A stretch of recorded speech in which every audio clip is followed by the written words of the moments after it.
கர்த்தருக்கு ஸ்தோத்திரம். இந்த நாளில் கர்த்தருடைய செய்தியை எபி அவர்களுக்கு கொண்டு வருவார்கள். கர்த்தரை எடுத்து உபயோகப்படுத்த முடியாய் கர்த்தரை ஸ்தோத்திரம் பண்ணுவோமா? ஸ்தோத்திரம் ஸ்தோத்திரம் ஸ்தோத்திரம் ஸ்தோத்திரம் ஸ்தோத்திரம். ஆமென். ஹல்லேலூயா. ஆமென். கர்த்தருடைய நாமம் மகிமைப்படுவதாக. இந்த மாதத்தினுடைய கடைசி ஞாயிற்றுக்கிழமையிலே நம்ம வந்திருக்கிறோம். ஹல்லேலூயா. இந்த வருடம் ஆரம்பித்தது ஏதோ நேற்று ஆரம்பித்தது போல இருந்தது. ஆனால் 10 மாதத்தை கடக்கும்படியான காரியங்களை தேவன் ஒவ்வொரு நாளுக்கும் ஒவ்வொரு நிமிஷத்திலும் அவருடைய கிருபை நம்மோடு இருந்தபடினாலே இந்த வருடத்தை தாண்டும்படியான ஒரு கிருபைகளை தேவன் நமக்கு தயை செய்வாராக. ஹல்லேலூயா. கர்த்தருடைய வார்த்தைக்கு நேராக கடந்து போவதற்கு முன்பதாக ஒரு சில அறிவுரைகளை நான் சொல்லுகிறேன். அது சபையினுடைய பக்தி விருத்தி ஏற்படுத்தும்படியாக அந்த காரியங்களை நான் உங்களுக்கு தெரியப்படுத்துகிறேன். ஹல்லேலூயா. ஆமென். அநேகருக்காக ஜெபம் பண்ணும் பொழுது தேவன் மிகுந்த கிருபை அளிக்கிறவராக இருக்கிறார். வசனம் இருக்கிறது, அநேகருடைய ஸ்தோத்திரத்தினாலே என்ன பெருகுங்க? கிருபையானது பெருகும். ஹல்லேலூயா. இந்த உலகத்திலே வாழுகிறதான எல்லாருக்கும் தேவன் கிருபைகளை தருகிறவராக இருக்கிறார். பக்கத்தை விட்டு ரங்கசாமிக்கு அந்த கிருபை இருக்கும், எய்த்தை விட்டு ராமசாமிக்கும் அதே கிருபை இருக்கும், பக்கத்து வீட்டில் இருக்கக்கூடிய சாலமன் பிரதருக்கும் அதே கிருபைகள் இருக்கும்.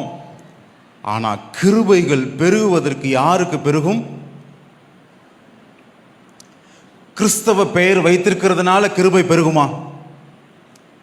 அலெக்ஸ் அப்படின்னு வச்சுக்கிறதுனால கிருபை பெருகுமா? சாலமன் அப்படின்ற பெயர் வைத்துக்கிறதுனால கிருபை பெருகுமா?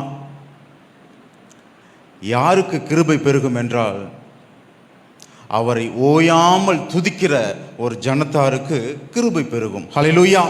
நான் கொஞ்ச நாளைக்கு முன்னாடி ஒரு ஃபேஸ்புக்கில் ஒரு ஊழியர் போட்டிருந்தாங்க, இந்த உலகம் முழுவதற்கும் கிருபை அவர் அளிக்கிற தெய்வமாக இருக்கிறார் அப்படின்னு போட்டிருந்தாங்க.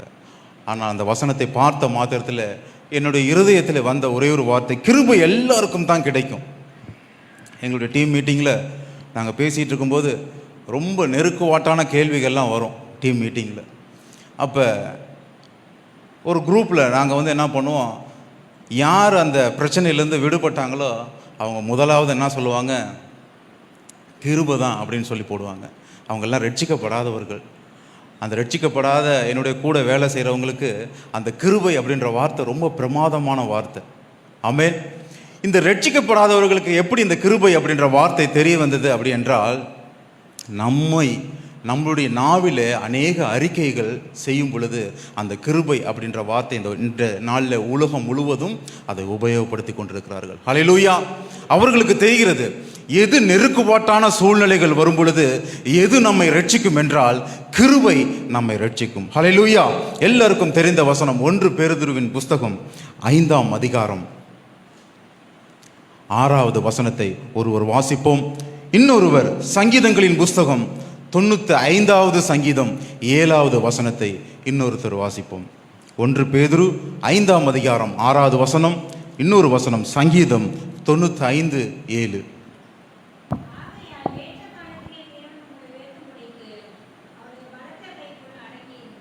ஆமென். சங்கீதம் 95:7. நாம் அவர் மேய்ச்சலின் ஜனங்களும் அவர் கைக்குள்ளான ஆடுகளும் ஆமே. ஆமென். அவர் நம்முடைய தேவன், நாம் அவர் மேய்ச்சலின் ஜனங்களும் அவர் கைக்குள்ளான ஆடுகளும் ஆமேன். முதலாவது வாசித்த வசனம், ஏற்ற காலத்தில் தேவன் உங்களை உயர்த்தும்படி அவருடைய பலத்த கைக்குள் அடங்கி இருங்கள். ஆங்கிலத்தை அருமையான ஒரு வசனம் இருக்கிறது. அதே வசனத்துடைய மொழியாக்கம் எப்படி இருக்கிறது என்றால், humble yourself in the mighty hand of God. ஹல்லேலூயா. அவருடைய கரம் எப்படிப்பட்டது என்றால் அது பராக்கிரம் உள்ள ஒரு கரம், அது பலத்த ஒரு துருகமாக இருக்கிறது. அவருடைய கரமானது சகல மனுஷர்களையும் கண்டறியத்தக்கதாக இருக்கிறது. ஹல்லேலூயா. கடலின் ஆழத்திலே ஒரு மனுஷன் இருப்பானால் கர்த்தருடைய கரம் அவனை கண்டறியக்கூடியதாக இருக்கிறது. மலையின் உச்சியிலே ஒருவன் நிற்பானால் அவனுடைய பார்வையில, அவனுடைய காரியங்களிலே அவருடைய கரம் அவனோடு கூட இருக்கிறதாக இருக்கிறது. ஹல்லேலூயா. ஆமென். எதற்காக நான் சொல்லுகிறேன் என்றால், அவருடைய கரமானது அது ஒரு எல்லா ஜனங்களையும் சென்ஸ் பண்ணக்கூடியதாக இருக்கும். ஆமென். 2வது வசனத்திலே வாசித்தது, அவர் நம்முடைய தேவன், அவர் நம் மேய்ச்சலினா ஜனங்களும் அவர் கைக்குள்ளான ஆடுகளுமாக. ஹல்லேலூயா. இன்றைக்கு பார்க்கக்கூடிய வசனங்களை ரொம்ப நேரம் நான் பேச போகிறதில்ல, அதிக வசனத்தை எடுக்க போகிறதில்ல. நிறைய வார்த்தைகள் உங்களிடத்தில் நான் பேச வேண்டும் என்பதற்காக நான் சுருக்கமாக முடிக்கிறேன். ஹல்லேலூயா. அவர் கைக்குள்ளான ஆடுகளும் அவர் மேய்ச்சலின் ஜனமும். இன்றைக்கு பார்க்கக்கூடியது எதுங்க? அவர் கைக்குள்ளான ஆடுகளும் அவர் மேய்ச்சலின் ஜனம். இந்த ரெண்டு பேருக்கும் உள்ள வித்தியாசமானதை தேவன் எப்படி உயர்த்துகிறார் என்பதை தான் இன்றைய நாட்களிலே இந்த கடைசி வாரத்திலே நாம் பார்க்க போகிறோம். ஹல்லேலூயா. ஆமென்.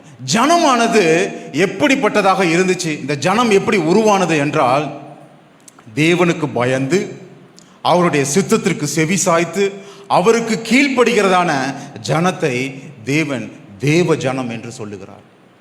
அவர் மேய்ச்சலின் ஜனமானது வனாந்தரத்தில் நடத்தி வரும் பொழுது எல்லா ஜனங்களும் ஒரு மனுஷனுடைய அழைப்பை ஏற்றுக்கொண்டு லட்சமான ஜனங்கள் அவரை கடந்து வரும்படியாக செய்தார். இன்றைய நாட்களில் ஆராய்ச்சி செய்யும் பொழுது வனாந்தரத்தில் நிறைய கால் ஸ்டெப்ஸ் இருக்குது. ஆனால் ஒரே ஒரு பாதம், பெரிய பாதம் இந்த ஜனங்களுக்கு முன்பதாக நடந்து போனதாக இன்றைக்கு ஹிஸ்ட்ரி சேனலில் அதை ஆராய்ச்சி செய்து கொண்டிருக்கிறார்கள். இது கொஞ்சம் பல வருடமாக ஆராய்ச்சி நடந்துகிட்டு இருக்கிறது. நான் இதை பார்த்து ஒரு 5 வருடங்களுக்கு மேலாக இருக்கும். இந்த பாதமானது என்ன ஆகுது? அது ஜனங்களை அழைத்து வந்தவரை நினைப்பூட்டுகிறது. ஹல்லேலூயா. நீங்கள் கேட்கலாம், இத்தனை 1000 வருஷம் ஆயிடுச்சு, இன்னமுமா அந்த பாதமானது காலில் இருக்கிறது, அப்படியே அந்த மணலில் இருக்கிறது அப்படின்னு. ஆராய்ச்சியாளர்களுக்கு தேவன் ஒரு சில ரொம்ப சயின்ஸே தேடி தேடி போய்கிட்டே இருப்பாங்க. எல்லாமே சயின்ஸ் தான். மழை பெஞ்சா சயின்ஸ், இடி இடிச்சா சயின்ஸ், எல்லாமே சயின்ஸை பற்றி பேசி கொண்டிருக்கிறவங்களுக்கு சில தடயங்களை தேவன் வைத்திருக்கிறார். ஹல்லேலூயா. ஏனென்றால் கிருபை அவர்களை சூழ்ந்து கொள்ளும்படியாக சில தடயங்கள் அவருடைய கண்களிலே இருக்கிறது. ஹல்லேலூயா. அது நம்முடைய கண்கள் பார்க்கும் பொழுது தேவனை துதிக்கும்படியாய், அதை ஆச்சரியப்படும்படியாக செய்கிறது தேவனாக இருக்கிறார். ஜனமானது எப்படி செய்யும் என்றால், ஒவ்வொரு மனுஷருக்கு இடையே செய்யக்கூடியது. இப்போ நான் இன்னொரு மனுஷனுக்கு நான் செய்யக்கூடியது எப்படியாக இருக்கும்? நான் ஒரு மனுஷனுக்கு ஹெல்ப் பண்ணுறேன்னா எதன் அடிப்படையில் நான் உதவி செய்வேன்? ரொம்ப யோசிக்கிறீங்க. ஆமென். நான் இன்னொரு மனுஷனுக்கு செய்யக்கூடிய உதவியானது அது எப்படிப்பட்டதாக இருக்கும் என்றால், அது தயவின் ரீதியாக இருக்கும். ஆமென். நான் செய்யக்கூடிய எல்லா காரியங்களும் இன்னொருத்தருக்கு நான் ஃபேவர் பண்ணக்கூடியதாக தான் இருக்கும். ஆனால் தேவனானவர் ஜனங்களுக்கு செய்யக்கூடிய காரியம் அது எப்படிப்பட்டது என்றால், அது கிருபையுடையதாக இருக்கும். ஹல்லேலூயா. பழைய ஏற்பாட்டு ஜனங்களுக்கு, அத்தனை ஜனங்களுக்குமே தேவன் தயவு செய்தவராக இருந்தார். அப்போ பழைய ஏற்பாட்டு காலத்தில் கிருபைன்னு வந்திருக்குது. நோவா கிருபை உள்ளவனாக இருக்கிறான்னு சொல்லியிருக்குது. அப்படி என்றால் அவர் கைக்குள்ளான ஆடுகள் அநேகராக இருக்கவில்லை. செலக்டிவ் பீப்புள்ஸை தேவன் கைக்குள்ளான ஆடுகளாய் வைத்திருக்கிறார். ஹல்லேலூயா. நான் ஏற்கனவே கொஞ்ச நாளைக்கு முன்னாடி பேசின வார்த்தை தான். அழைக்கப்பட்டவர்கள் அநேகர், தெரிந்து கொள்ளப்பட்டவர்கள் சிலர். இந்த கைக்குள்ளான ஆடுகள் யார் என்றால், தெரிந்து கொள்ளப்பட்ட ஜனத்தை தன்னுடைய கைக்குள்ளாய் வைத்திருக்கிற தேவனாக இருக்கிறார். ஹல்லேலூயா. கைக்குள்ளாக இருக்கக்கூடியவங்க எப்படி இருப்பாங்கன்னா, ரொம்ப செல்ல பிள்ளையாக இருப்பாங்க. ஆமென். ஒரு வீட்டில் 4 பிள்ளைகள் இருந்துச்சு அப்படின்னா, அந்த கடைசி பிள்ளை மீது ஒரு அலாதி பிரியம் இருக்கும். வேறு ஒரு சில குடும்பங்களில் பார்த்தீங்கன்னா, ஆண் பிள்ளைக்கு ஒரு அலாதி பிரியம் இருக்கும். அவங்களுக்கு கொஞ்சம் எக்ஸ்ட்ராவே கொடுப்பாங்க. ஒரு 1/4 கிலோ மிச்சர் வாங்கினா கூட அவங்களுக்கு ஒரு கூடுதலாகவே போயிடும், இன்னொரு பிளேட் எக்ஸ்ட்ரா போயிடும். எதற்காக அப்படின்றால், வைக்கக்கூடிய தயவு, அவங்க மேலே உள்ள அடிஷ்னல் கிரேஸ். ஆண்டவராக இயேசு கிறிஸ்து பேதுரு மீது ஒரு அடிஷ்னல் கிரேஸ் வச்சிருந்தார். எல்லாரையும் அழைத்து வர சொல்லும் பொழுது கடைசியாக ஒரு வார்த்தையை சேர்த்து கொள்கிறார். பேதுருவுக்கும் அழைத்து அந்த அழைப்புதலை வைங்க. அந்த இன்வைட் பேதுருக்கு அடிஷ்னலாக வைக்கிறாங்க. ஏன்னா எக்ஸ்ட்ரா கிரேஸ். இந்த எக்ஸ்ட்ரா கிரேஸ் யாருக்கு கிடைக்கும் என்றால், அவருடைய சித்தத்திற்கு, அவருடைய செவிக்கு செவி சாய்க்கிற ஒவ்வொரு ஜனங்களுக்கும் அவர் கைக்குள்ளான ஆடுகளாய் நாம் வைத்திருக்கிறார். இப்போ நீங்கள் மேய்ச்சலின் ஜனமாக இருக்கிறீங்களா, இல்லது ஆடுகளாக இருக்கிறாங்க? கொஞ்சம் பதில் சொல்ல முடியுங்களா? இன்றைக்கு நீங்கள் மேய்ச்சலின் ஜனமாக இருக்கிறீங்களா, அல்லது கைக்குள்ளான ஆடுகளாக இருக்கிறீங்களா?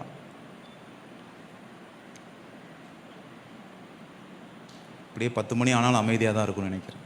ஆமென். விசுவாசிக்கிறவங்க அதை நன்றாக ஆராய்ச்சி செய்து பாருங்கள். தாவீது அவனுடைய காலத்தில் புதிய ஏற்பாட்டுக்கும் இந்த சத்தியத்தை கொண்டு போய் சேர்க்கும்படியான அந்த சத்தியமானது அவருடைய வாயிலிருந்து சங்கீதமாக பெறப்பட்டு வந்திருக்கிறது. ஹல்லேலூயா. மேய்ச்சலின் ஜனமானது எப்படி இருக்கும் என்றால், ஒரு ஆடு முன்னாடி போகும்பொழுது பின்னாடி இருக்கிற ஆடு தானாய் வந்து தான் ஆக வேண்டும். ஹல்லேலூயா. எத்தனை பேர் ஆடு மேய்க்கிறத பார்த்துருக்கீங்க? பக்ரீத் அன்னைக்கு இன்னைக்கு ஒரு 200 ஆடு இந்த பக்கத்து போகும். நான் அதை பார்க்கும் பொழுது அது எங்கே போகிறோம் என்று தெரியாது. ஆனால் ஒரு ஆடு முன்னாடி போகும் பொழுது பின்னாடி அந்த ஆடும் போகும். ஒரு ஆடு அந்த ஒரு சின்ன ஓடையை தாண்டினுச்சுன்னா என்ன பண்ணும்? மீதி இருக்கிற 99 ஆடும் அந்த ஓடையை தாண்டி போகும். ஒரு ஆடு மலையிலேருந்து சரிந்து விழுந்துச்சுன்னா மீதி இருக்கிற ஆடுகள்லாம் என்ன பண்ணும்? சரிந்து தான் விழுவும். ஏனென்றால் அவர்களுடைய பார்வையானது முன்பே இருக்கக்கூடியதான ஜனங்களை பார்த்து தங்களுடைய நடைகளை ஸ்திரப்படுத்தக்கூடிய ஒரு ஜனமாக இருக்கு. இதுதான் மேய்ச்சலின் ஜனம். மேய்ச்சலின் ஜனம் என்பது பழைய ஏற்பாட்டு காலத்தில் ஒரு மனுஷன் பக்தி உள்ளவனாக இருக்கும் பட்சத்தில் அவனை சார்ந்து அடியெடுத்து வைக்கிறவர்களாக இஸ்ரவேல் ஜனம் இருந்தது. ஹல்லேலூயா. ஏன் 12 கோத்திரத்தை உண்டாக்கிய தேவன் யூதா கோத்திரத்தில் பிறக்க வேண்டும் என்றால், மீதி இருக்கிற 11 கோத்திரத்தாரும் அவருடைய முன்னடப்பார், அவருடைய தகப்பனும் தாயும் எப்படி வாழ்ந்து கொண்டிருந்தார்களோ அதே போல பின்பற்றி வருகிறவர்களாக இருந்தாங்க. இதனால என்ன ஆச்சு? கைக்குள்ளான ஆடுகளாய் இருக்க முடியாத சூழ்நிலைகள் இருந்தது. ஹல்லேலூயா. தகப்பன் என்ன பண்ணுவார்? வயதானக்கப்புறம் வழக்கம் போல் அந்த மூத்த குமாரனை கூப்பிட்டு சேஷ்டபுத்திர பாகம் அவனை தலையில கைகளை வைத்து ஆசீர்வதித்து, வழக்கமாக இது நடந்துகிட்டு இருந்த கதை தான். இது வழக்கம் போல நடந்துகிட்டு இருக்கிறது தான். 12 பிள்ளைகள் இருந்தாலும் கரெக்டாக என்ன பண்ணுவார்? முதல் பிள்ளையை அழைத்து அவன் தலைகளில் கையை வைத்து ஆசீர்வதித்து, நீ இப்படி பெருகுவ அப்படி பெருகுவ. ஆனால் இந்த இடத்துல என்ன நடக்கிறது என்றால், செலக்ட் பண்ணக்கூடிய பர்சன் ஆனது அது அநேக இடங்களில் மிஸ் ஆகக்கூடிய சூழ்நிலையில தான் யாக்கோபும் தாவீதும் முன்னடப்பாராய் இருந்து ஜனங்களை வழிநடத்தும்படியாக மாற்றினார். ஹல்லேலூயா. எத்தனை பேருக்கு புரியுது? எத்தனை பேருக்கு இந்த வசனங்கள் புரிகிறது? ஆமென். ரொம்ப மௌனமாக இருக்கிறீங்க. சத்தியத்தை நன்றாக கற்றுக்கொள்ளுங்கள். இது கடைசி காலம். சேஷ்டபுத்திர பாகத்தை பழைய ஏற்பாட்டு தகப்பன்மார்கள் தயவிலே கொடுத்ததை இன்றைக்கு ஆண்டவராக இயேசு கிறிஸ்து கிருபையிலே பகிர்ந்து அளிக்கிறவராக இருக்கிறார். ஹல்லேலூயா.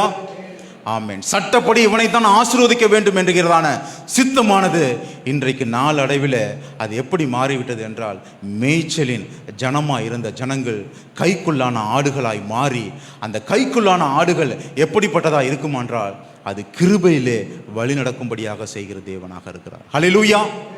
ஆமென். கிருபைக்கு நிகரான எந்த உதவியுமே அது செய்யவே முடியாது. ஆமென். மனுஷன் செய்யக்கூடிய உதவி அது உதவியிலே முடிஞ்சிடும். இப்போ நான் 1 டம்ளர் சர்க்கரை கொடுத்தேன் அப்படின்னா பக்கத்து வீட்டு அம்மா என்ன பண்ணுவாங்க?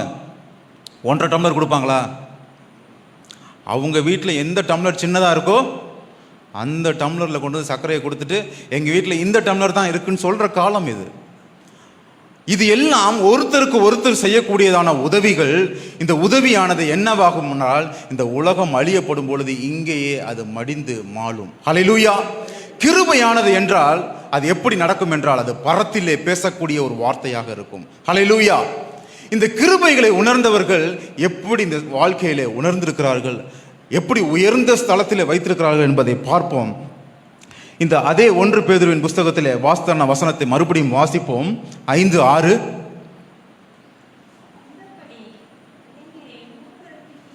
1 பேதுரு 5ஆம் அதிகாரம் 6வது வசனம்.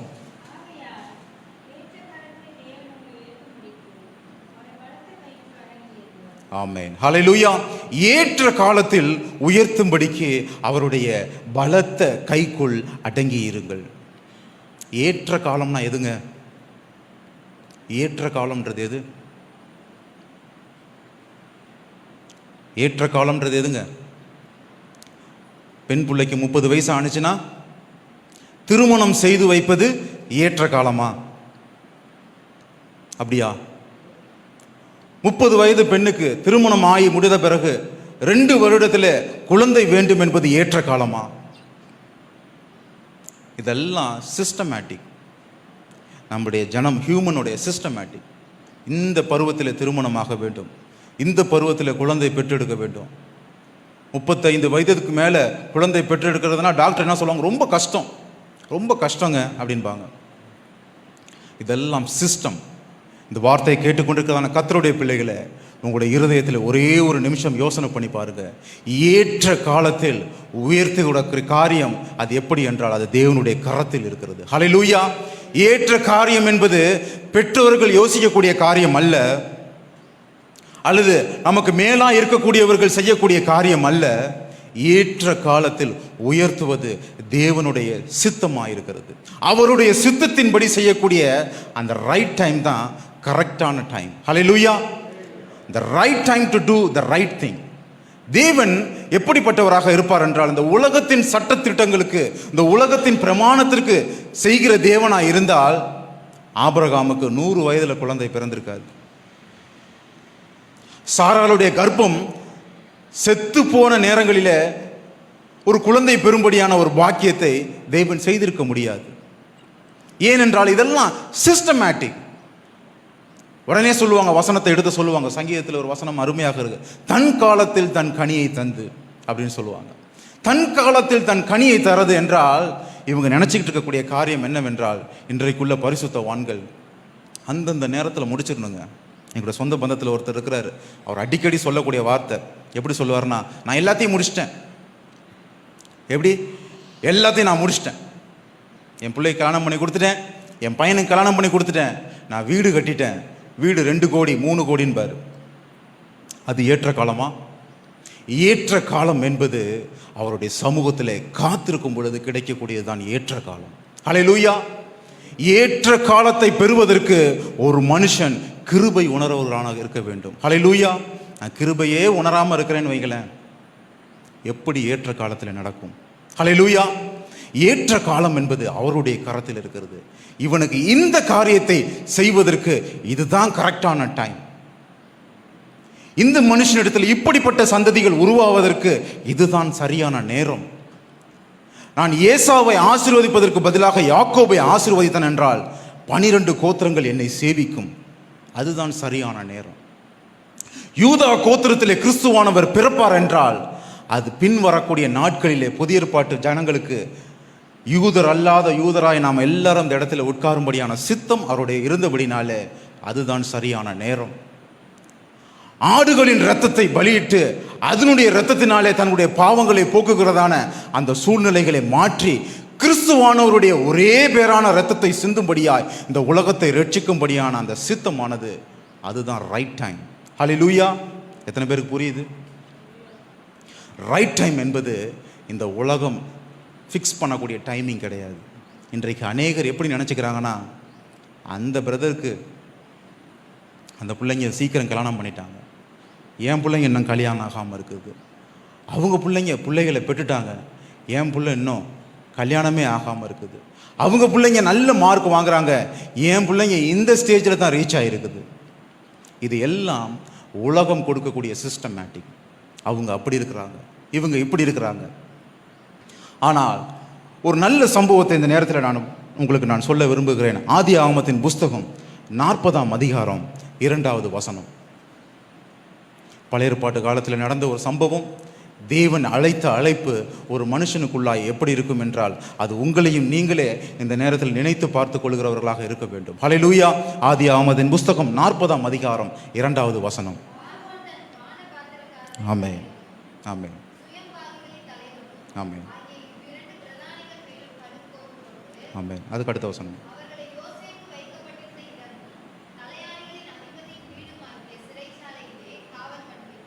ஆமென். அடுத்தது. ஆமென். அவர்கள் அநேக நாள் காவலில் இருந்தார்கள். உங்களுக்கு எல்லாருக்கும் இந்த சம்பவம் தெரியும். கிருபையை உணர்ந்த பிறகு தேவன் ஒருத்தரை உயர்த்த வேண்டும் என்றால் ஒரு சில காரியங்களை நம்மிடத்திலிருந்து தேவன் எதிர்பார்க்கிறவராக இருக்கிறார். ஹல்லேலூயா. இப்போ நம்மெல்லாம் ஒரு நல்ல ஹோட்டலுக்கு போகிறோம், நிறைய ஆர்டர் பண்ணுறோம், சாப்பிட்றோம். சாப்பிட்டு முடிச்சதுக்கப்புறம் இந்த சர்வர் வருவார், வந்து பில் அப்படின்பார். பில் பண்ணிடலாம், பில் வந்துடும். இப்போ நீங்கள் என்ன பண்ணுவீங்க? அடுத்தது சும்மா அமைதியெல்லாம் இருக்கக்கூடாது. எல்லோரும் ஹோட்டலுக்கு போய் சாப்பிட்ருப்பீங்க. அதனால் ரொம்ப உபவாசத்தில் இருக்கிறது மாதிரி அமைதியாகவே இருக்கக்கூடாது. ஹோட்டலில் சாப்பிட்ட பிறகு பில்லு வாங்கினதுக்கப்புறம் நீங்கள் என்ன பண்ணுவீங்க? பில்லுக்கு பணத்தை கொடுப்பீங்க. சாப்பாடு திருப்தியாக இருந்தால், பரிமாறின விதம், நீங்கள் சாப்பிட்ட அந்த ஆகாரம் திருப்தியாக இருந்துச்சுன்னா என்ன பண்ணுவீங்க? சர்வருக்கு டிப்ஸ் கொடுப்போம். அடுத்தது, எத்தனை பேருக்கு இந்த பழக்கம் இருக்குன்னு சொல்லி தெரில, டைம் ஓடிட்டு இருக்கு, அதனால நான் சீக்கிரமாக சொல்கிறேன். ஆகாரம் நல்லதாக இருந்துச்சுன்னா நீங்கள் சாப்பிட்டதுக்கு பணம் கொடுத்துட்டீங்க, அவ்வளோதான். அந்த ஹோட்டலுக்கும் உங்களுக்கும் ஐக்கியம் முடிஞ்சிருச்சு. ஆனால் ஒரு வார்த்தை நம்ம சொல்லுவோம், எப்படி என்றால், அந்த ஆகாரமானது எனக்கு உள்ள என்ன ஆகுது, உள்ளே போன பிறகு அது எனக்கு திருப்தி ஆகி அந்த டேஸ்ட்டுக்காக நான் சொல்லக்கூடிய ஒரு வார்த்தை என்னவென்றால், சாப்பாடு நல்லா இருந்துச்சுன்னு யார்கிட்ட சொல்லுவோம்?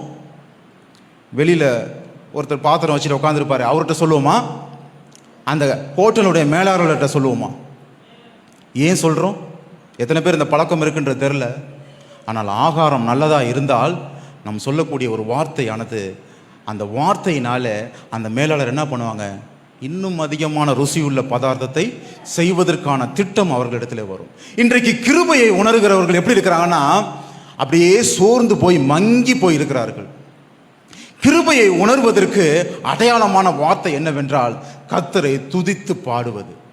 கர்த்தர் நல்லவர் என்பதை ருசித்து பாருங்கள், அவர் மேல் நம்பிக்கையாக இருக்கிற மனுஷன் பாக்கியவான். ஹல்லேலூயா. கர்த்தர் நல்லவர் என்பதை சொல்வதில் அதில் ஒரு கிருபை இருக்குதுங்க. ஹல்லேலூயா. கிருபையை பெற்றுக்கொண்டே இருக்கிறது எப்படின்னா, நீங்கள் மௌனமாக இருப்பதனால கிருபையானது பெருகுவதில்லை.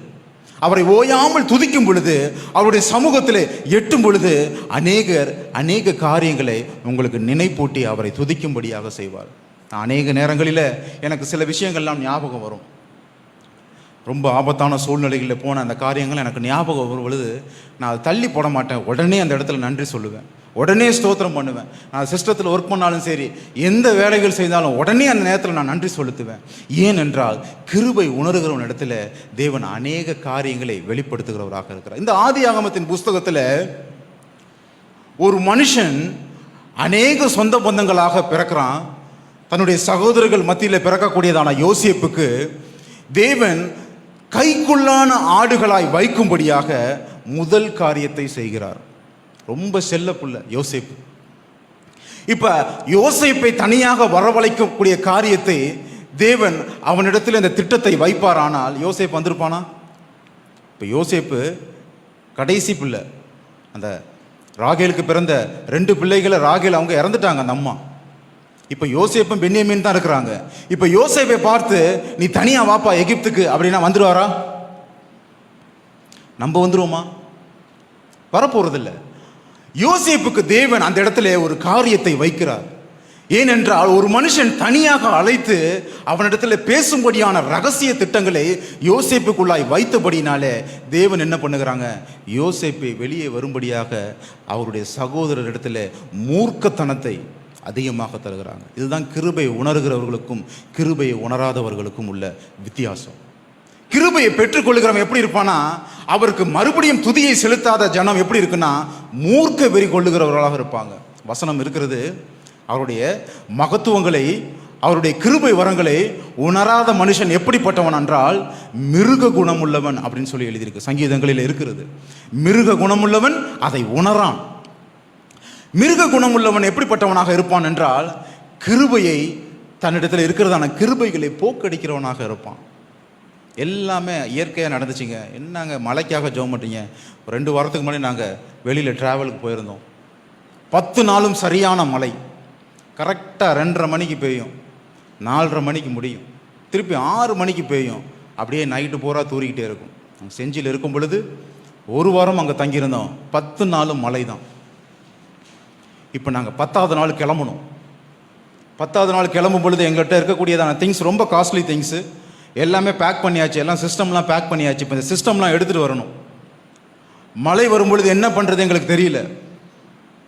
எல்லார்ட்டையும் சொன்னோம், தலைமை போதவர்கிட்டையும் சொன்னோம், எல்லாரும் ஜெபம் பண்ணாங்க. 9 நாள் பெய்த மழை அந்த 10ஆவது நாள் முழுமையாக பெய்யவே இல்லை. நாங்கள் இங்கே ட்ராவல் முடிஞ்சு 11 மணிக்கு வர வரைக்குமே அந்த மழை பெய்யவே இல்லை. இன்றைக்கி வரைக்கும் மழை பெய்யல. அதுதான் உண்மை. இதெல்லாம் இயற்கை அப்படின்னு சொல்லி எடுத்துக்கிட்டேன் அப்படின்னா நான் கிருபையை உணராதவனாக இருக்கிறேன். ஹல்லேலூயா. கிருபை உணர்கிறவன் சின்ன காரியங்களுக்கும் ஜெபம் பண்ணுவான், பெரிய காரியங்களுக்கும் ஜெபம் பண்ணுவான். 50,000 மாத்திரம் தான் நான் ஜெபம் பண்ணணுன்னு இல்லை. சின்ன 500 ரூபா ஒரு செலவு வந்துச்சுன்னா அதற்கும் நாம் ஜெபம் பண்ண வேண்டும். ஹல்லேலூயா. இந்த கிருபைகளை எக்ஸால்ட் பண்ணுகிறவன் இடத்துல தேவன் என்ன பண்ணுவார்? தனியே வரவழைப்பார். ஏற்ற காலத்தில் உயர்த்துகிறவனுக்கு முதல் ஸ்டெப் என்னன்னா தனியே அழைத்து வருதல், செப்பரேஷன், வேறு பிரிதல். இன்னைக்கு நம்ம எதிலிருந்து ரட்சிக்கப்பட்டிருக்கோம்? எதிலிருந்து ரட்சிக்கப்பட்டிருக்கோம்? நம்முடைய பழைய காரியங்கள்லாம் எப்படிப்பட்டது? அதே காரியத்தை செய்து கொண்டிருக்கிறோமா? இல்லை. அதிலிருந்து ஒரு வேறு பிரிதல். எல்லா காரியங்களும் நான் விட்டு இனிமே நான் உமக்காக வாழுகிறேன். பெயரை மாற்றுவது மாத்திரம் கிறிஸ்துவத்திற்குள்ளாய் வருவதில்லை. ஆண்டவராக இயேசு கிறிஸ்துவை ஏற்றுக்கொண்ட பிறகு பெயரை மாற்றுவது மாத்திரம் அல்ல, இருதயத்திலே அனுதினமும் மாறுவது தான் தேவன் எதிர்பார்க்கக்கூடிய கைக்குள்ளான ஆடுகள். இந்த கைக்குள்ளான ஆடுகள் அவருடைய சமூகத்தை அண்டியே இருக்கும். யோசேப்பை அப்படித்தான் வரவழைத்தார். வரவழைத்து செப்பரேஷன் பண்ணும் பொழுது ஒரு காரியம் என்ன நடக்கும் என்றால் உங்களுக்கு ஒரு செப்பரேட்டான அபிஷேகத்தை தருவார். எத்தனை பேர் உங்களுடைய அபிஷேகத்தை உணர்றீங்க? எத்தனை பேர் அபிஷேகத்தை உணர்றீங்க? அபிஷேகத்தை உணர வேண்டும். ஏனென்றால் நம்முடைய பழைய மூதாதையருடைய குடும்பத்திலிருந்து நாம் வேறுபட்டு நான் சொந்த ஜனமாக மாறும் பொழுது அந்த ஜனத்திலே தேவன் ஒரு புதிய கிருபைகளை நமக்கு தருகிறவராக இருக்கிறார். அந்த புதிய கிருபைகளிலே வேறு பிரிக்கப்பட்ட அனுபவத்திற்கு கொடுக்கக்கூடிய முதல் உயர்வு என்னவென்றால் இந்த ஸ்பிரிச்சுவல் குரோத்தை உங்களுக்கு தருகிறவராக இருக்கிறார். ஆவிக்குரிய வளர்ச்சி. நாம் ரட்சிக்கப்படுவதற்கு முன்பதாக ஒரு வார்த்தையை தொடர்ந்து படிக்க முடியாதவர்களாக இருப்போம், அல்லது ஜெபம் செய்வதுனா எப்படின்னு தெரியாத ஒரு காரியமாக இருக்கும். குடும்பம் நடத்துவதுனா எப்படின்றது தெரியாமல் ஒரு வேளை நம்ம இருந்திருக்கலாம். ரட்சிக்கப்பட்ட பிறகு நம்முடைய சுவாபத்தை மாற்றி தேவன் புதிய கிருபைகளை அளித்து அதற்கு ஏற்ற உயர்வையும் தேவன் தருகிறவராக இருக்கிறார். ஹல்லேலூயா. யோசேப்புக்கு முதலாவது கொடுத்ததான உயர்வு என்னவென்றால் காவலிலே விசாரிக்கிறவனாக கொடுத்த உயர்வு அல்ல, அது மனுஷன் கொடுத்தது. ஆமென். அந்த அதிகாரத்தை நீங்கள் படிக்கும் பொழுது நீங்கள் படித்து பாருங்க. அது ஒரு மனுஷன் கொடுத்தது. இந்த உயர்வில் போய் நீ உட்காரு அப்படின்னு சொல்லி ஒரு மனுஷன் கொடுத்தது. ஆனால் தேவன் கொடுத்த காரியம் என்னவென்றால் 8ஆம் வசனத்தை வாசிங்க. 40ஆம் அதிகாரம் ஆதியாகமம் 8வது வசனம். ஆமென். ஆமென்.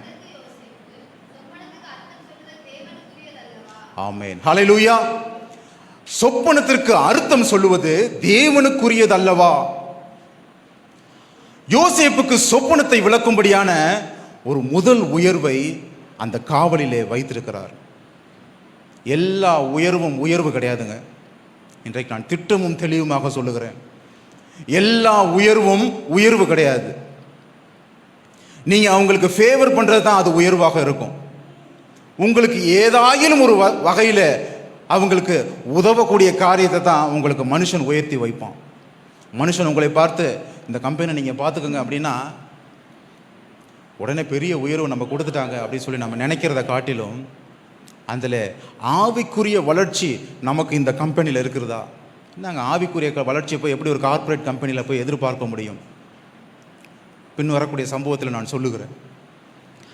எந்த உயர்வும் அது தேவன் கொடுத்த உயர்வு அப்படின்றத முதல்ல விசுவாசிக்க வேண்டும். மனுஷன் கொடுக்கிற உயர்வை நிதானிக்க வேண்டும். இது ரொம்ப முக்கியமான ஒரு விஷயம். இந்த 2 மனுஷர்கள் காவலில் கிடக்கும்படியாக செய்கிறாங்க. 2 மனுஷன் யாரு? ஒன்று பானபாத்திரக்காரன், இன்னொருத்தர் சுயம்பாகி. யாரு அவங்க? அப்படின்னா என்ன? பானபாத்திரக்காரன்னா என்ன? சுயம்பாகினா என்ன? எத்தனை முறை அந்த அதிகாரத்தை படிச்சிருக்கீங்க? ஆமென். சொல்றேன். 2 பேருமே ராஜாவுக்கு பணிவிடை செய்யக்கூடிய ஒரு ராயல் கிச்சனில் இருக்கக்கூடியவங்க. ஹல்லேலூயா. பானபாத்திரக்காரன் என்றால் திராட்சை ரசத்தை அவருடைய சமூகத்தில் கொண்டு வந்து நீட்டும் பொழுது எப்படி நீட்டுவாங்க? இப்படி நீட்டுவாங்களா? திராட்சை ரசம் சில பேர் சாப்பாடு போடும்போது பார்த்துருக்கேன். தட்டு இட்லி சட்னின்னு வைப்பாங்க. அது கிடையாது. ராயல் ஃபுட் வைக்கும் பொழுது ஒரு சில ஒழுங்குமுறைகள் இருக்கிறது. இந்த ஒழுங்குமுறைக்குள்ளாய் இருக்கிறவர்கள் தான் இன்னைக்கு காவல்ல இருக்கிறாங்க. இது ஆண்டவரால் தெரிந்து கொள்ளப்பட்ட மேய்ச்சலின் ஜனம் அல்ல. ஆனாலும் தேவன் அந்த இடத்துல ஒரு கிருபை அளிக்கிறார் யோசேப்பின் மூலியமாக. ராஜாவுக்கு பணிவிடை செய்யும் பொழுது தன்னுடைய முகத்தையும் தன்னுடைய தலையையும் கீழே தாழ்த்தி தன்னுடைய கரங்களில் இருக்கிறதான அந்த பாத்திரத்தை தனக்கு தலைக்கு மேலாக உயர்த்தக்கூடியவனாக இருக்கக்கூடியது தான் ராயல் ஃபுட் வைக்கக்கூடியவங்களுக்கு உரிய அர்த்தம். ஆங்கிலத்தில் அவர்களுக்கு பட்லர் அப்படின்னு இருக்குது. சுயம்பாகி என்பதற்கு பேக்கர், நல்ல சமையல் செய்யக்கூடியவனுங்க, ருசியுள்ள சாப்பாட்டை பதார்த்தங்களே அவர்களுடைய சமூகத்தில் வைக்கிறவங்க. ரெண்டு பேருமே ஒரே டியூட்டி தான் பார்க்குறாங்க. இந்த 2 டியூட்டியும் செய்யக்கூடியவங்க காவலிலே வந்து வைக்கும்படியாக வைக்கிறார் தேவன். யோசேப்பை கொண்டு ஒரு ஸ்பிரிச்சுவல் growth அந்த இடத்துல, சொப்பனத்திற்கு வியாக்கியானம் சொல்லும்படியான ஒரு ஜனமாக அந்த இடத்துல வைத்திருக்கிறார். அடுத்த வசனத்தை வாசிங்க, 13வது வசனம்.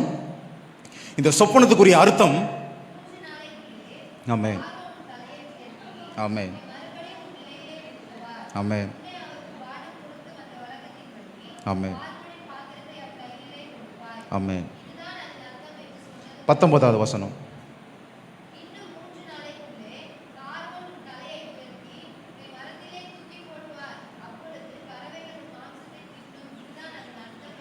ஆமென், ஹல்லேலூயா. இப்ப 2 குற்றவாளிகளுக்கும் தேவன் தலையை உயர்த்துகிறவராக இருக்கிறார். ஒருத்தருடைய தலை உயர்த்துதல் எப்படிப்பட்டதாக இருக்குன்னா, மறுபடியும் அந்த வேலையை செய்யும்படியான ஒரு உயர்வு. இன்னொரு மனுஷனுக்கு அதே மாதிரி தலையை உயர்த்தி உன்னை தூக்கிலே போடுவார். எதுக்குங்க ஒரு தூக்கில் போடுறதுக்கு தலையை உயர்த்தணும்? ஒரு மனுஷனை தூக்கில் போடுறதுக்கு எதுக்கு தலையை உயர்த்தணும்? அந்த தலையை உயர்த்துவதில் ஒரு விஷயம் அடங்கி இருக்கிறது. இன்னொரு வசனத்தை கூட வாசிப்போம். அதே எஸ்தரின் புஸ்தகம் 3ஆம் அதிகாரம் 1 வசனம். எஸ்தர் 3ஆம் அதிகாரம் 1 வசனம்.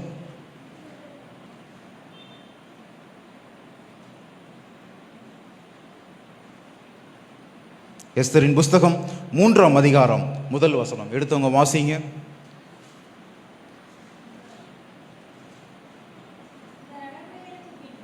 ஆமென்.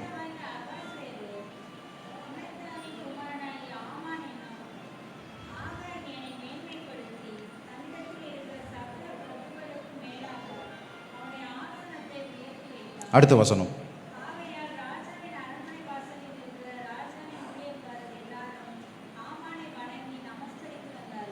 ஆமென், கட்டளையிட்டிருந்தார். ஆமென், ஆமென், ஹல்லேலூயா. 2 பேருக்கும் தேவன் உயர்த்தி வைக்கக்கூடிய ஒரு சிஸ்டமேட்டிக். இங்கு ராஜாவின் இடத்துல பணி செய்கிறவன் இடத்துல ஏற்படுத்தக்கூடிய உயர்வானது ஒருவனை மறுபடியும் அவனுடைய பணியை செய்யும்படியான உயர்வு, மற்றொருவன் அவனை தூக்கி போடும்படியான ஒரு உயர்வு. தூக்கு மரத்தில் தூக்கி போடுவதற்கான சிஸ்டம் ஏற்கனவே நான் சொல்லியிருக்கிறேன். உயர்ந்த ஒரு கூர்மையான ஒரு மரத்தை அதிக உயரத்திற்கு அந்த மனுஷனுடைய 3 மடங்கு உயர்வுக்கு அதை செய்து வைத்திருப்பார்கள். ஒரு மனுஷனை தூக்கில போடுவதென்றால் கழுத்தில் கயிறு கட்டி இருக்கிறது கிடையாது. அது இன்னைக்குள்ள சிஸ்டமேட்டிக். பழைய காலங்களிலே தூக்கு மரத்திலே போடுவதென்றால் ஒரு நீளமான உயர மரத்தில் அதனுடைய ஷார்ப் எட்ஜில் ஒரு மனுஷனை தூக்கி உட்கார வச்சிருவாங்க. அவனை 2ஆக வெட்டி கீழே விழுவது தான் தூக்கு மரத்தினுடைய அடையாளம். ஆமானை அப்படி தான் தூக்கி போட்டாங்க. இந்த 2 மனுஷனையும் தூக்கி போடக்கூடியதான சிஸ்டம் வரும் பொழுது தேவன் உயர்த்தி வைக்கிறார். அந்த இடத்துல உயர்வு எதற்காக என்றால், துஷ்டனை மற்ற ஜனங்கள் கண்டறியும்படியான ஒரு சூழ்நிலையை அந்த இடத்துல தேவன் வைக்கிறார். ஏன் எதற்காக நான் சொல்லுகிறேன் என்றால், எல்லா உயர்வும் மனுஷன் கொடுக்கிற உயர்வாக நாம் எண்ணி விடக்கூடாது. அதை பகுத்தறியக்கூடிய ஒரு உயர்வையும் நாம் நினைத்து வைக்க வேண்டும். ஹல்லேலூயா. நம்முடைய இருதயத்தில் எல்லா காரியங்களும் சரியான நேரத்தில் செய்து வைப்போமானால் சில நேரங்களில் அந்த உயர்வானது நம்மை அழிக்கக்கூடியதாக மாறிவிடும். தேவனுடைய சித்தத்தின்படி இணங்கி அவருடைய உயர்வுக்காக காத்திருக்கும் பொழுது யோசேப்பை போல ஒரு சிங்காசனத்தில் வீற்றிருக்கக்கூடிய ஒரு காரியத்தை செய்வார். ஹல்லேலூயா. யோசேப்பை குழியிலே வைக்கும் பொழுது, அந்த அதிகாரத்தில் படிக்கும் பொழுது தேவன் அவனோடே இருந்தார். தேவன் யோசேப்போடு இருந்தார், கர்த்தர் யோசேப்போடு இருந்தார் என்று அந்த வசனங்கள் எல்லாம் வாசிக்கும் பொழுது அந்த கடைசியில் 21ஆம் வசனம் 39வது ஆதியாகமம் 39 21ஆம் வசனத்தில் கர்த்தரோ யோசேப்போடு இருந்து அவன் மேல் கிருபை வைத்து, அந்த வசனத்தை எடுத்தவர்கள் வாசிங்க.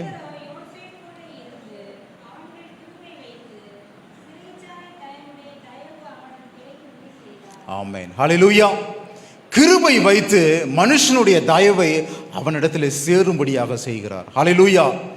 ரட்சிக்கப்பட்ட பிறகு செய்யக்கூடிய முதல் காரியம் என்னவென்றால் செப்பரேஷன், வேறு பிரிதல். நான் இன்னும் பழைய வாழ்க்கையில் இருக்கிறேன், இன்னும் பழைய காரியங்களில் இருக்கிறேன் அப்படின்றத ஒருபோதும் நீங்கள் நினைக்கக்கூடாது.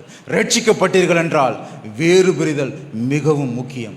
வேறு பிரிதலுக்கு பிறகு செய்யக்கூடிய ஒரே ஒரு காரியம், உங்களை நீங்களே ஆராய்ந்து ஆவிக்குரிய வளர்ச்சி என்னிடத்தில் இருக்கிறதா என்பதை நீங்கள் நிதானித்து அறிய வேண்டும்.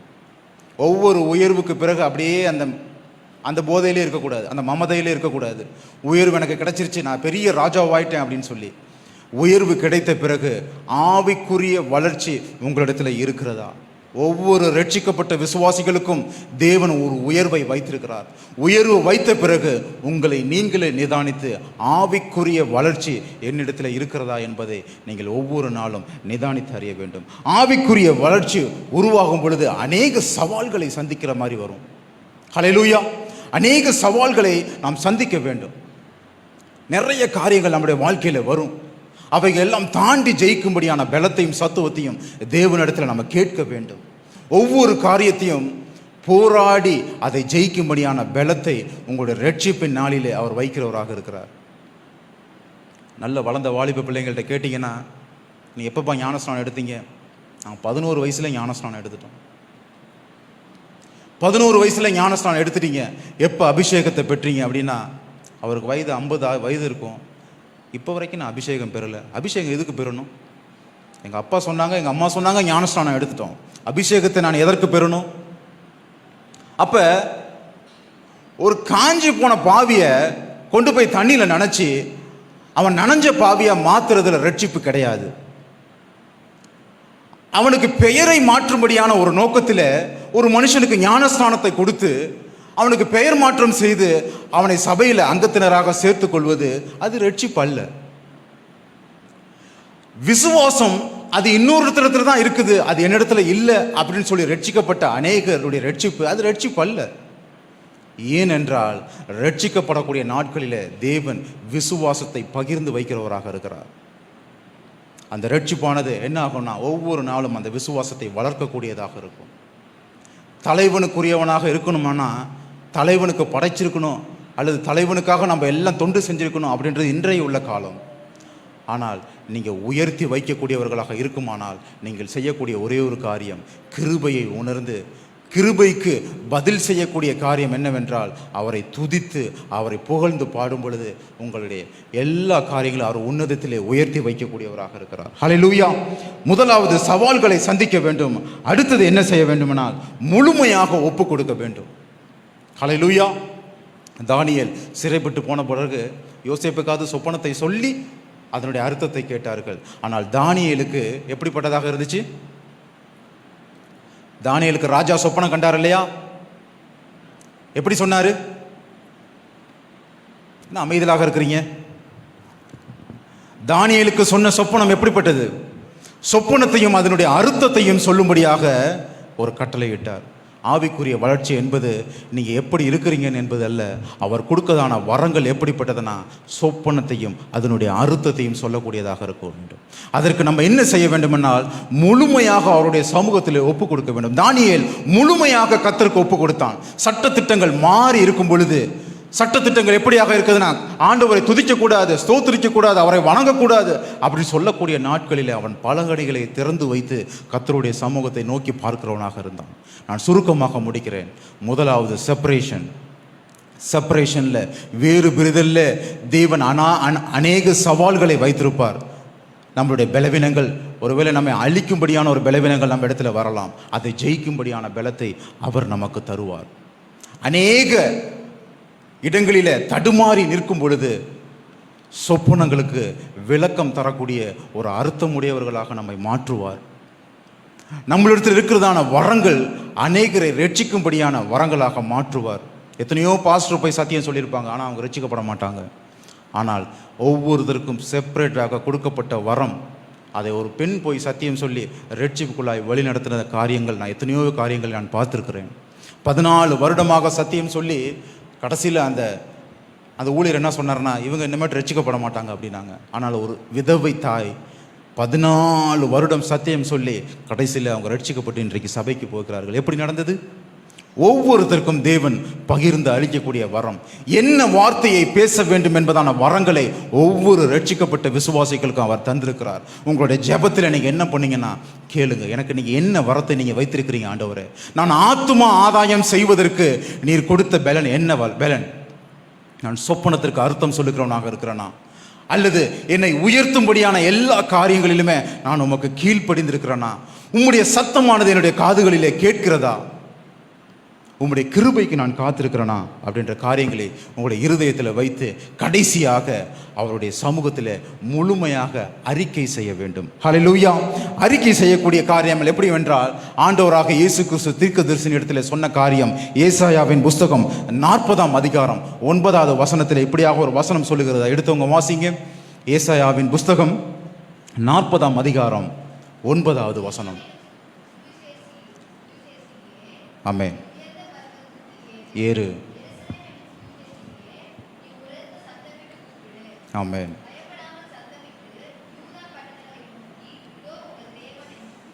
ஆமென். ஹல்லேலூயா. இதோ உங்கள் தேவன் என்று எப்படி கூப்பிடணுமா? உரத்த சத்தத்தோடு கூப்பிடணும். பயப்படாமல் அவருடைய சமூகத்தில் கூப்பிடும் பொழுது அவைகளை தேவன் அறிக்கை செய்கிறவர்களாக எடுத்துக்கொள்வார். ஹல்லேலூயா. இன்றைக்கு எத்தனை பேர் அறிக்கை செய்கிறோம்? இன்றைக்கு அநேகர் அறிக்கை செய்வதில்லை. நம்ம பாட்டு பாடும் பொழுது நம்மளை அறியாமே அறிக்கை செய்கிறோம். சில சபைகளில் அந்த வாக்குறுதியானதை அறிக்கையாக சொல்லுகிறாங்க. ஆனால் அறிக்கை செய்வது எப்படி என்றால், பேப்பரை பார்த்து வாசிக்கிறது அறிக்கை கிடையாது. இருதயத்திலிருந்து நான் குத்துண்டு, நான் இருதயத்தில் வியாகுலப்பட்டு நான் ஆண்டவரிடத்தில் பேசும் பொழுது அநேக காரியங்களை அறிக்கை செய்கிறவராக இருப்பேன். ஹல்லேலூயா. நல்ல நீதிமான் எப்படின்னா அனுதினமும் அறிக்கை செய்கிறவனாக இருப்பான். அவருடைய சமூகத்தில் ஓயாமல் பேசுகிறவனாக இருப்பான். ஆண்டவராகிய தேவன் மோசையை கூப்பிட்டு பேசும் பொழுது அநேக ரகசியங்களை தேவன் மோசையோடு பேசினார். 40 நாள் அளவும் அவரிடத்தில் பேச வேண்டிய காரியம் மோசையின் இடத்துல இருக்கிறது. பழைய ஏற்பாட்டு பக்தரிடத்தில் அப்படிப்பட்ட ஒரு காரியத்தை தேவன் செய்வார். ஆனால் இன்றைக்கு ரட்சிக்கப்பட்ட நீங்களும் நானும் அநேக ரகசியங்களை நாம் கேட்காமல் இருக்கிறதான காரணம் என்ன? கொஞ்சம் உங்களை இருதயத்தில் நினைச்சு பாருங்க. என்னால் இதை செய்ய முடியுமா அப்படின்னு நினைக்காதீங்க. உங்களை கொண்டும் தேவன் செய்ய அவர் வல்லவராக இருக்கிறார். ஹல்லேலூயா. குறைந்த சம்பளம் வாங்குவதனால தேவனுடைய சித்தம் நம்மளை விட்டு தள்ளி போவதல்ல, அல்லது நம்ம உயர்ந்த ஸ்தானத்தில் வருவதற்காக இந்த வேலைகளை நம்ம செய்ய வேணாம், வந்த பிறகு பார்த்துக்கலாம், அப்படி அல்ல. தேவன் எளிமையானவனை சிறுமையானவனை தூக்கி உயர்த்தும்படியான நாள் இந்த நாள். ஹல்லேலூயா. எளியவனை அவர் தூக்கி உன்னதங்களிலே உட்கார வைக்கக்கூடிய நாள். யோசேப்புக்கு 2 சம்பவத்தை தேவன் முன்கூட்டியே வைத்தார். எப்படி என்றால், காவலிலே அதிகாரியாய் இருப்பதினால முற்றிலுமான எகிப்துக்கு அவன் ராஜாவாக மாற்றுவான் என்ற அந்த அர்த்தம் அல்ல. ஸ்பிரிச்சுவல் வளர்ச்சி, ஆவிக்குரிய வளர்ச்சி அவனிடத்தில் இருந்தபடினால ஏற்ற காலத்தில் அவன் உயர்த்தி வைக்கும்படியாக செய்தார். ஹல்லேலூயா. இந்த சவால்கள், யோசேப்பானவன் எப்படி அந்த சவாலை ஜெயித்தான் என்றால் உங்களுக்கு எல்லாருக்கும் தெரிந்த சப்ஜெக்ட் தான். போத்திபாரனுடைய மனைவியின் இடத்துல ஏற்பட்ட எல்லா காரியத்தையும் ஒரு சம்பவத்தை மாத்திரம் சொல்லுகிறேன். அந்த வசனத்தை வாசிங்க. ஆதியாகமம் 39ஆம் அதிகாரம் 9வது வசனத்தில் அந்த வசனத்தை மாற்றம் வாசிங்க, நான் முடித்து விடுகிறேன். ஆதியாகமம் 39 9வது வசனம்.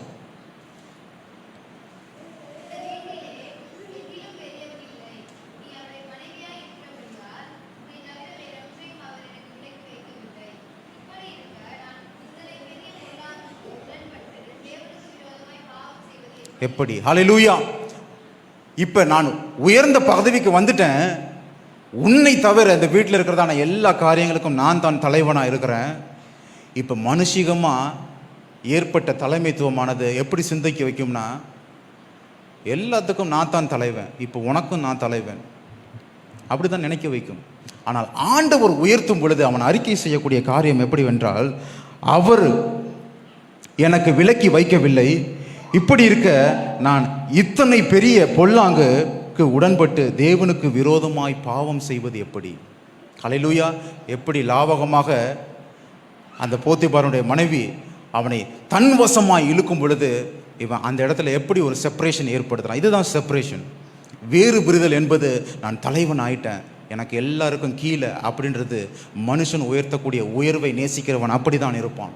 ஆனால் தேவன் உயர்த்துவது எப்படி என்றால், இத்தனை பெரிய பொல்லாங்க நான் உன்னிடத்தில் செய்வதற்கு, நான் பாவம் செய்வதற்கு தேவன் இடத்துல நான் எப்படிப்பட்டவனா நான் இருக்கிறேன், நான் தேவனுடைய சமூகத்தில் எப்படி நெருங்கி இருக்கும் பொழுது இத்தனை பெரிய பொல்லாங்க நான் எப்படி செய்வேன் அப்படின்னு சொல்லி யோசேப்பின் இடத்துல அந்த வாக்கின் அறிக்கையை தேவன் வரும் வரையிலும் காத்திருக்கிறார். ஹல்லேலூயா! இதுதான் ஒரு நல்ல அறிக்கை. அறிக்கை செய்வது என்பது சூழ்நிலையினால், அன்னைக்கு அநேக ப்ரோக்ராம் பார்க்கும்போது சொல்கிறாங்க, சூழ்நிலையினால நான் தவறிட்டேன், எனக்கு சூழ்நிலை அப்படி இல்லை, என்னுடைய சூழ்நிலையினால் நான் படிக்கல, அப்படி அல்ல. பெரிய பொல்லாங்கு செய்வதற்கான காரியம் சூழ்நிலை அப்படி தான் வரும். அந்த சவால்களை சந்திப்பதற்கு தேவன் எப்படிப்பட்டவராக இருக்கிறார் என்றால், சரியான நேரத்தில் உயர்த்துவதற்கு அவைகள் எல்லாம் உங்களுக்கு ஒரு காரியமாக இருக்கும். இன்றைய நேரத்தில் இந்த வார்த்தையை கேட்டுக்கொண்டிருக்கிறதான கர்த்தருடைய பிள்ளைகளை, உங்களுடைய சரீரத்தில் இருக்கிறதான வியாதியோ அல்லது உறவினர்கள் உங்களை பிரித்து வைத்திருக்கிறார்கள் என்று ஒரு எண்ணத்தோடு நீங்கள் வியாகுலப்பட்டிருக்கிறீங்களா? இந்த காரியத்தை தேவன் தீர்மானித்திருக்கிறார். இந்த செப்பரேஷனை தேவன் தீர்மானித்திருக்கிறார். எதற்காக என்றால், நீதியின் கிரீடம் எனக்கென்று வைக்கப்பட்டிருக்கிறது. ஹல்லேலூயா! ஒரு அருமையான வசனம் இருக்கிறது, நீதியின் கிரீடம் எனக்காக வைக்கப்பட்டிருக்கு. அந்த வசனத்தை எடுத்தவர்கள் வாசிங்க.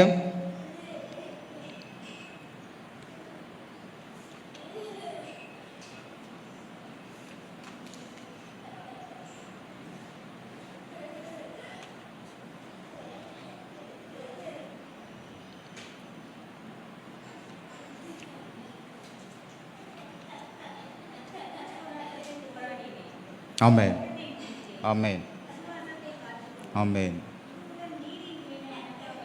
ஆமென். ஹல்லேலூயா! இது முதல் நீதியின் கிரீடம் எனக்கென்று வைக்கப்பட்டிருக்கிறது. நீதியின் கிரீடத்தை சுதந்திரிப்பதற்கு எவைகளெல்லாம் செய்யணும்னா, ரட்சிப்பறை பாத்திரத்தை எடுத்துக்கொண்டு ஓடணும். ரட்சிக்கப்பட்ட நாளிலிருந்து செப்பரேட் பண்ண ஒரு வாழ்க்கையை வாழ வேண்டும். சவால்களை சந்திக்க வேண்டும். கிருபைக்கு காத்திருக்க வேண்டும். காரியங்கள் கைகூடி வரும் வரையிலையும் நாம் பொறுமையாக இருக்க வேண்டும். அதுவே தேவன் உயர்த்தக்கூடிய ஒரு பெரிய உயர்வாக இருக்கிறது. ஹல்லேலூயா! எல்லாரும் கண்களை மூடுவோம். இந்த கேட்ட வார்த்தைகளை உங்களுடைய இருதயத்தில் வைத்து, ஏற்ற காலத்தில் அவர் நம்மை உயர்த்தும்படியாய் செய்கிற தேவன், நமக்கு வைத்திருக்கிறதான கிரீடத்தை பெற்றுக்கொள்ளும்படியாக அநேக சவால்களை சந்திக்கும்படியான காரியங்களை செய்கிற தேவன், ஒவ்வொருத்தருக்கும் ஒவ்வொரு கிருபை வரங்களை அவர் அளிக்கிற தெய்வமாக இருக்கிறார். அவருடைய நாமமானது அது அதிசயமாக இருக்கிறது. உங்களுடைய ஆவிக்குரிய வளர்ச்சியை தேவன் எப்படிப்பட்டவராக இருக்கிறார் என்றால், அநேக காவலில் வைத்தவர்களுக்கு அவருடைய வார்த்தைகளையும் அவருடைய சித்தத்தையும் வெளிப்படுத்தக்கூடிய ஒரு மகனாய் மகளாய் ஏற்படுத்தி வைத்திருக்கிறார். எல்லாரும் இருதயத்தில் அறிக்கை செய்வோமா? கொஞ்ச நேரம் கர்த்தரை ஸ்தோத்திரம் பண்ணுவோம். உமக்கு ஸ்தோத்திரம் ஆண்டவரே, உம்முடைய கிருபைகளை கர்த்தாவே எங்களுக்கு இன்னும் அதிகமாய் தாருங்க தகப்பனே. எங்களை போஷித்து வழி நடத்தினவர் நீர் தகப்பனே. எங்களை நடத்துங்க தகப்பனே. யோசேப்பினுடைய வாழ்க்கையில இனிமே எனக்கு வாழ்க்கை இல்லை அப்படின்ற ஒரு வேலை எண்ணம் வந்திருக்கலாம். ஆனால் அவன் வார்த்தையினால அறிக்கை செய்யவில்லை. அவன் செய்த ஒரே ஒரு அறிக்கை என்னவென்றால், இவ்வளவு பெரிய பொல்லாங்கை நான் தேவனுக்கு விரோதமாக செய்வது எப்படி? அவர் என்னை குழியிலிருந்து உயர்த்தினவர், அவர் என்னை சிங்காசனத்தில் உயர்த்தி வைக்க அவர் மாத்திரமே என்னை உயர்த்த முடியும்.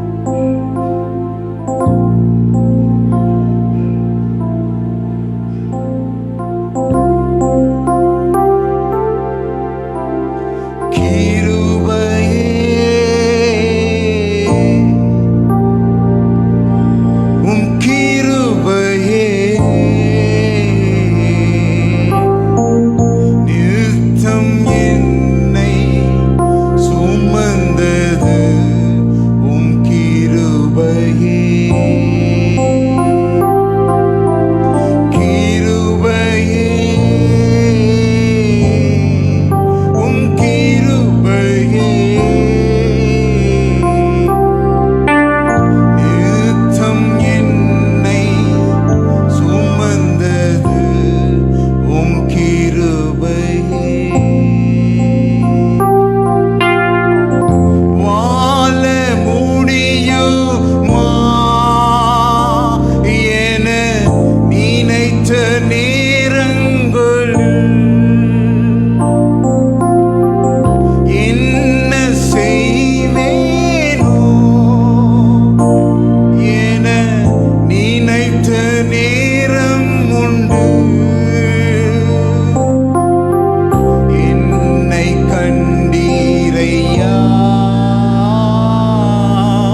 நம்மை அழைத்த அழைப்பின் நோக்கம் அவருடைய கிரீடத்தை நாம் பெற்றுக்கொள்ளும்படியாக அநேக சவால்களை சந்திக்கும் பொழுது அதிலே தேவன் வெற்றி பெறும்படியாக இன்னைக்கு அநேகர் மனுஷனை எதிர்த்து கொண்டிருக்கிறார்கள். யோசேப்பு தன்னுடைய சகோதரர்களை வெறுக்கவில்லை. நல்ல பக்திக்குரியவன் பிசாசானவனுடைய தந்திரங்களை எதிர்க்கிறவனாக இருப்பான். ஏனென்றால் பிசாசானவன் முகமுகமாய் மோதுவதற்கு தேவன் சிலுவையிலே அவன் தலையை நசுக்கினவர். அவன் மனுஷன் மூலியமாக செயலாற்றும் பொழுது நல்ல பக்திக்குரியவன், தேவனை நன்றாய் அறிந்தவன், பிசாசனுடைய காரியங்களை, அவன் தந்திரமாய் செயல்படுகிறதான சகல திட்டங்களையும் எதிர்க்கிறவனாக இருக்கிறான். இன்றைய நாளில் நீங்க கற்றுக்கொள்ளுங்கள். கர்த்தருடைய வார்த்தையை கேட்கிறதான பிள்ளைகளே, பிசாசானவனுக்கு எதிர்த்து நில்லுங்கள். அவனை உங்களை விட்டு ஓடிப்போ. மனுஷனை எதிர்ப்பதனால எந்த காரியமும் நடைபெறாது. யோசேப்பின் இடத்துல மனுஷனிடத்துல பேசினதான வார்த்தை அந்த மனுஷன் மறந்து போகிறவனாக இருந்தான். மறுபடியும் அவனுடைய வேலையிலே போய் அமரும் பொழுது யோசேப்பை பற்றி மறந்து போகிறவனாக இருந்தான். கர்த்தரோ ஏற்ற காலத்தில் அவனை உயர்த்துகிறவராக இருந்தார். ஏற்ற நேரத்தில் யோசேப்பை உயர்த்தும்படியான திட்டம் அவருக்குள்ளாய் இருந்தபடினாலே அவனுக்கு என்று கிரீடம் வைக்கப்பட்டிருக்கிறது. ஹல்லேலூயா, ஹல்லேலூயா, ஹல்லேலூயா, ஹல்லேலூயா. ஏற்ற காலத்தில் நான் உயர்த்தப்பட வேண்டுமானால் அவனுடைய கரத்துக்குள் அடங்கி இருக்க வேண்டும். ஆவிக்குரிய ஜீவியத்தில் நாம் அர்ப்பணிப்பு நமக்கு தேவை. அர்ப்பணிப்பு